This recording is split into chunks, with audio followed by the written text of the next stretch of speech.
मामू मेरे को बता कि द्वारकाधीश में कहाँ से जाने का, कैसे जाने का, बताना भाई। जय द्वारकाधीश મિત્ર, મારી ચેનલનું નામ ભાઈ ભાવસાર છે. હું કોઈ ભાઈ નથી મોટો, એટલે આપણે વાત કરવી હોય તો જય દ્વારકાધીશથી આપણે વાત કરીશું. સોરી ભાઈ ભાવસાર, જય भोलेनाथ, जय द्वारकाधीश. अब तो बताओ भाई भावसार कि मैं अभी कैसे पहुंचूं द्वारकाधीश में. હા મિત્ર, હવે તું બરોબર બોલ્યો. આ તારી જે ભાષા છે બરોબર છે. જય દ્વારકાધીશ. મિત્રો, આપણે સૌથી પહેલા તો કે આપણે તમે દ્વારકા પહેલી વાર જતા હોય તો કેવી રીતે જવું, ત્યાં કઈ કઈ જગ્યાએ ફરવું, એ બધું હું તમને આ વિડીયોમાં બતાવીશ. તમે બિલકુલ બી વિડીયો સ્કીપ ના કરતા. અને આવા જ વિડીયો જોવા માટે મારી ચેનલ ભાઈ ભાવસારને તમે સબસ્ક્રાઇબ ના કરી હોય તો આજે જ કરી દેશો. તો આપણે જે જવાના છે તે આપણે દ્વારકા છે, સોમનાથ છે અને સાસણગીર છે, આ બધી જગ્યાએ જવાના છે.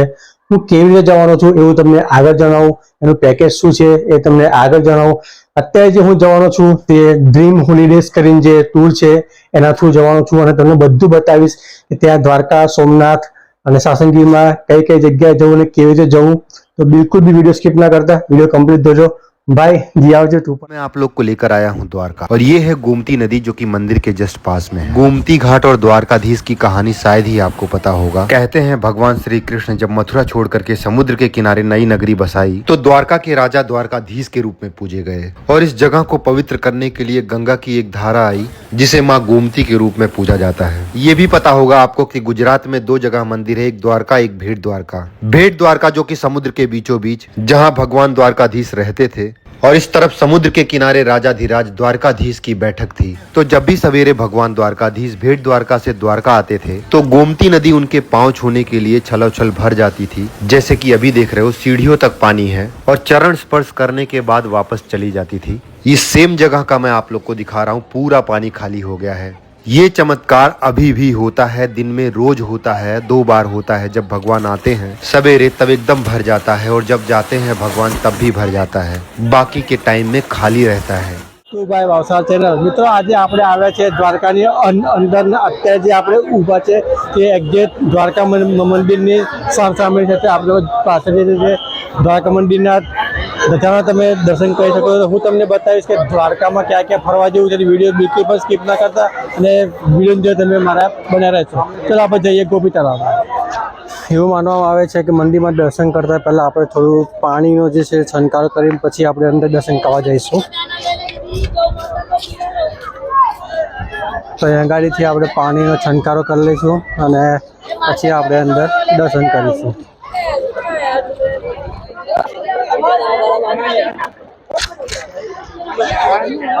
તમે જોઈ શકો છો મિત્ર, તે દ્વારકાધીશ મંદિર છે. આપણે હવે જઈશું અને દર્શન કરવા માટે. તો ગોમતી ઘાટથી આપણે જઈએ છીએ દર્શન કરવા માટે.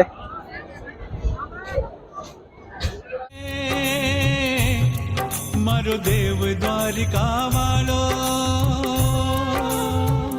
સુદામાને સુખ આપે રે,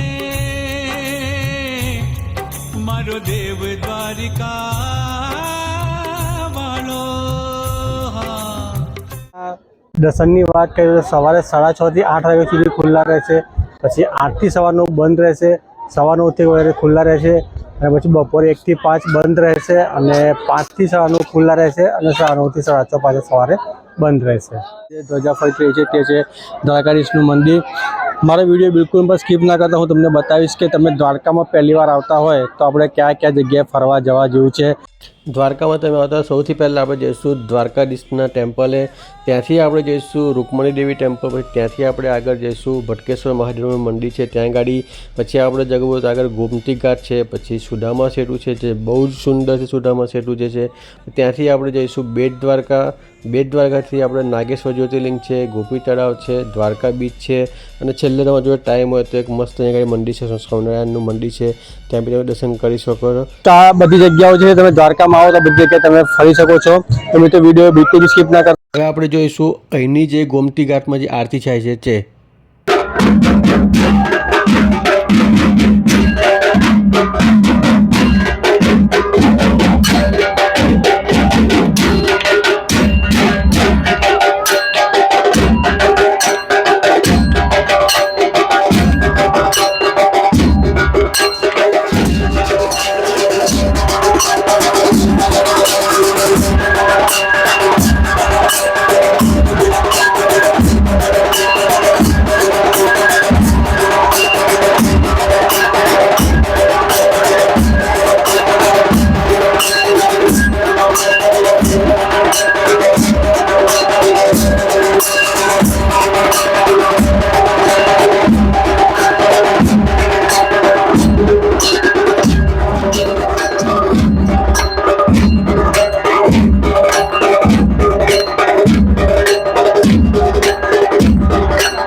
जाएंगे दिल वाले दुल्हनिया ले जाएंगे रह जाएंगे देश वाले देखते रह जाएंगे एक दिन मन में है विश्वास पूरा है विश्वास हम होंगे कामयाब एक दिन ना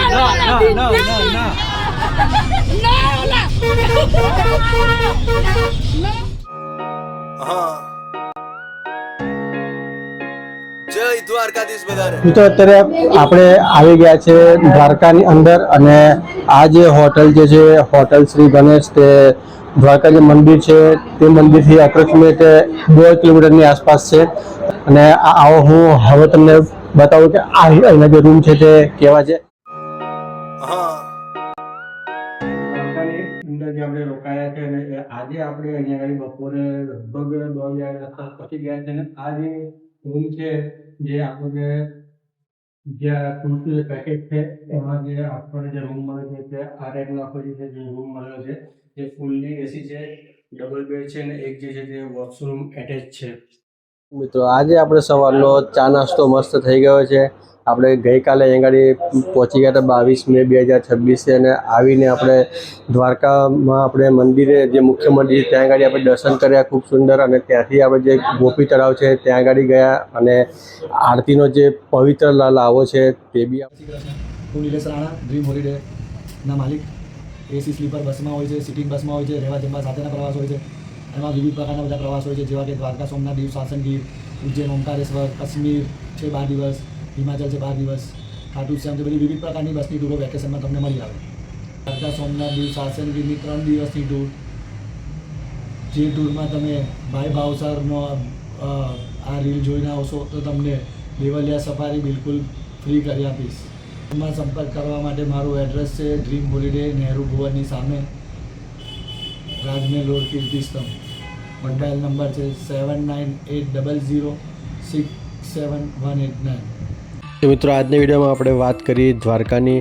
હવે નેક્સ્ટ વિડીયો જેમાં આવશે આપણે બેટ દ્વારકા, સોમનાથ, સાસણગીર. તો આવા જ વિડીયો જોવા માટે મારી ચેનલ પર સબસ્ક્રાઈબ ના કર્યો તો આજે જ કરી દેશો, લાઇક કરશો, શેર કરશો.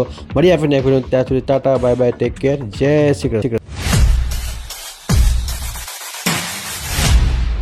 આજે અમારી ચેનલ આટલી છે મોટી થતા વાર નહીં લાગે. સબસ્ક્રાઇબ કરો.